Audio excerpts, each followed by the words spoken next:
Welcome to Poetry Changes Lives. Poetry, history, a thought for the day. Well, on this day, it's a special day because in 1865, one of the greatest poets ever was born. William Butler Yeats.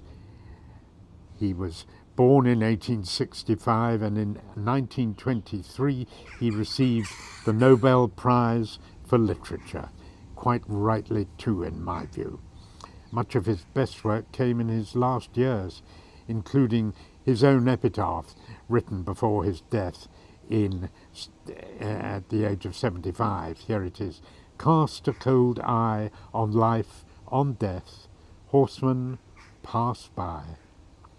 And I've seen that on his very grave, over on the west coast of Ireland in Sligo, beneath the great mountain of Bulben, as he wrote about so movingly in much of his poetry about the Irish epic events of sort of prehistory, Celtic history. He was a great one for that.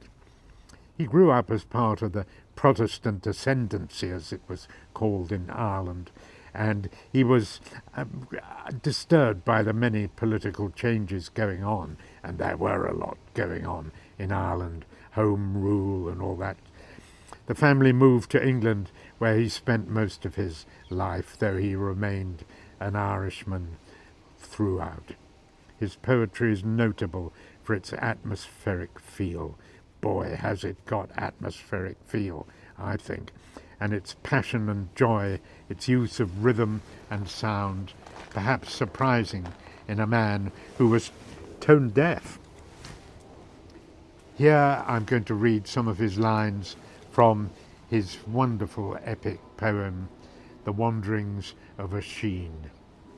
See what you think of this. I just love the atmosphere it creates of sort of sadness, but also of sort of almost excitement as well. Here we are.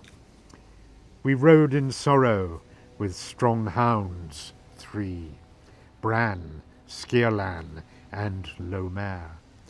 On a morning misty and mild and fair, the mist drops hung on the fragrant trees, and in the blossoms hung the bees.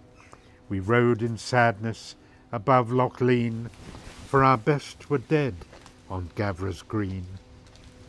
O you with whom in sloping valleys, or down the dewy forest alleys, I chased at morn the flying deer, with whom I hurled the hurrying spear, and heard the foeman's bucklers rattle, and broke the heaving ranks of battle. And Bran, Sceolan and Lomair, where are you with your long rough hair? You go not where the red deer feeds, nor tear the foemen from their steeds. Gosh, I think Yeats was a bit of a dog lover at heart, a bit like me.